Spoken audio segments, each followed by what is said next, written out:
Hello, my name is Rhonda. I'm a transfeminine non-binary person, and I'm talking about my intersectional approach to activism. Hello, my name is Oliver and I'm a trans guy who make videos about LGBTQIA+ people where they get to talk about anything that they want that somehow relates to them being queer. I recently came back home to Sweden after 3 weeks of traveling by train through Europe, and in Vienna, Austria, I met up with Rhonda. My name is Rhonda. I'm since yesterday 50 years old. My pronouns are she, her. I live here in Vienna, Austria for my whole life so far. The words she uses to describe herself changes in different situations. Most of the time I would say I'm a trans feminine non-binary woman and I'm bisexual. Being bisexual or attracted to more than just one gender is something that I recognize pretty early on, like in my teenage years. But the realization that she's trans slowly crept up on her. That sort of evolved over time. I sort of realized it internally like 2003-4-ish.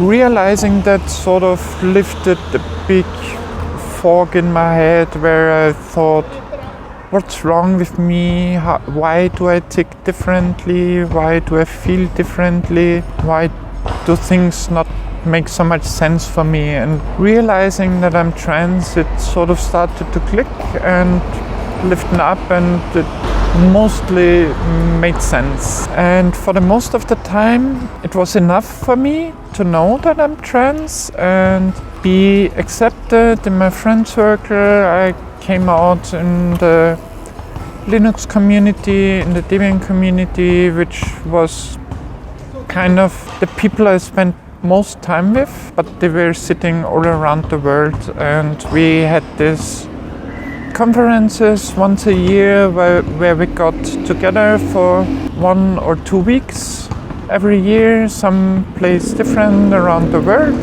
They became sort of a second family, or more or less my main chosen family, so to say. And they were the first people I came out to and accepted me the way I am. And that was more or less enough for me for the longest time, because I had this fear of, for trans women it usually is kind of hard to get a decent passing as woman. And I had kind of the fear of, when I start to take hormones, undergo surgeries and things, I was afraid of not being able to like the changes this does to my body. So I was kind of afraid of that. And with the acceptance of my friends, it was enough for me for the most of the time. But this changed a bit during a conference in 2016. In 2016, I went to the Trans and Inter meeting in Munich. So many people were there, totally authentic, being themselves, being confident and happy in themselves, in their beings, how they are currently there. And that was sort of a turning point for me, and it sort of also brought in the term non-binary into my view. And through being open to the term non-binary for myself, it made it easier for me to start hormones, because I didn't have this view anymore that I need to pass as a woman completely, but I was there, okay, I'm already accepted in my friend circle.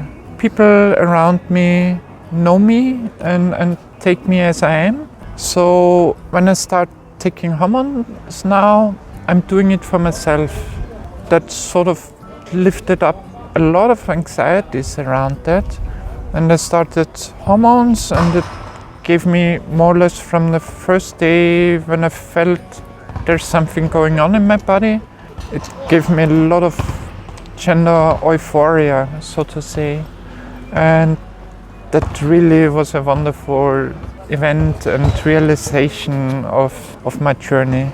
So let's get into Rhonda's activism. Through being involved in the Debian community, free software community, I started also writing a blog about the things that I do. And I also there started writing about my gender journey, because that was the community I felt strongly connected to.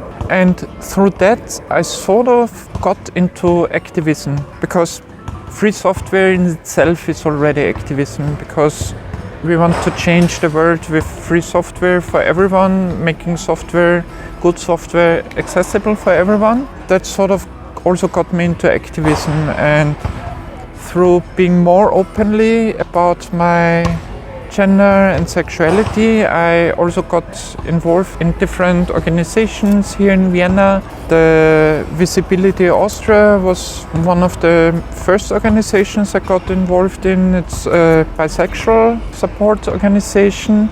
We also started back then the Gender Galaxy, which is a non-binary support group, a peer group, where we have monthly meetings, sitting together, exchanging information, supporting each other.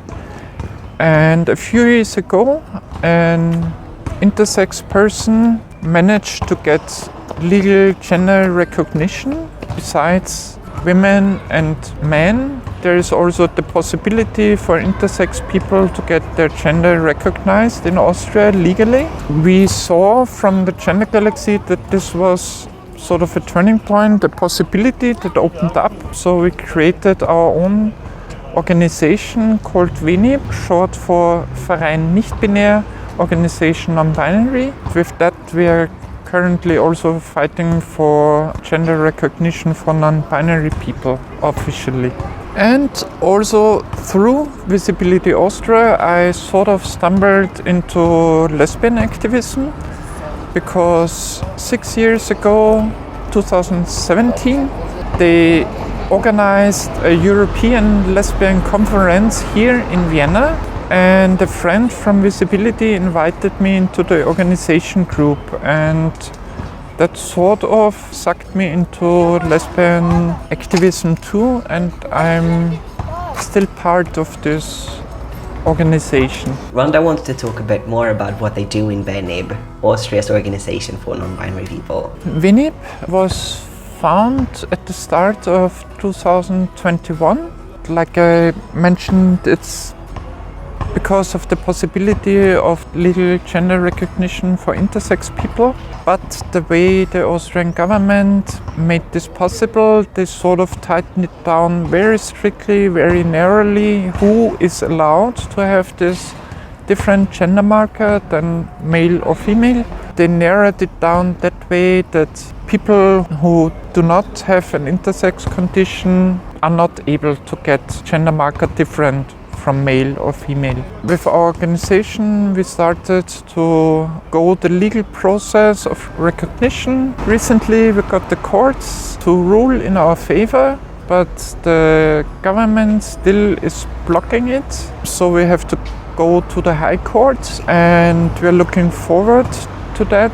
But the process is tedious and still in the works, but we're making good steps, demonstrations and events. We are holding speech about our progress. For Rhonda, it's very important that her activism is intersectional. When it came to queer activism, or I wouldn't even call it clearly just queer activism, it's part of how I see activism. For me, it always was an intersectional feminist approach to activism. That means I'm not just focused on single issues. For me, it always was important to see the bigger picture behind and leave no one behind, and to include as many people as possible, because only together we can improve the world. I'm not fighting just for myself, especially in the queer community. We are always fighting on the top of the shoulders of black, sex-working trans women. And we never should forget that. And we always should include these voices in our activism and have them visible there, not forget about them. Rhonda also acknowledges her privileges. I know that living as an able-bodied person, as a white person here in Vienna, in a very safe country, in a very safe city, gives me a lot of privileges, and that makes it even more important to speak up for those with less privilege, speak up for those that don't have this fortune that we have here. We always have to recognize that our societies that we have here are built on colonialism, are built on racism, on discrimination. Our wealth directly is built up on discrimination of so many people. We should not shut out refugees just because they come here because of the exploitation we did there. Lastly, these are Rhonda's hopes and dreams for the future. Hopes can always be quite high, but often enough we fail to live up to it. The way sometimes our discourse is happening, we never should forget that we are all still human. We are all making mistakes and forgetting things, not having things in our mind when we do stuff. A very important sentence that I usually pick up, because it's hanging in one of the queer spaces here in Vienna on the wall: be careful with each other so we can be dangerous together. Yes, we will make mistakes. We all were brought up in a misogynist society, in a white society, in a racist society. We all were brought up with trans hate in the society, in ourselves. I still have a lot of internalized transphobia in myself that I need to unpack. And we need to realize that we will be making mistakes, and that we will be open to critics about that. But as a community, we should be more looking how we approach people to improve themselves within the community, so we can be still working together against those conservative forces that like to push back. So we should clearly stand together against this and fight for it, and not leave those behind that were fighting from the start for our rights.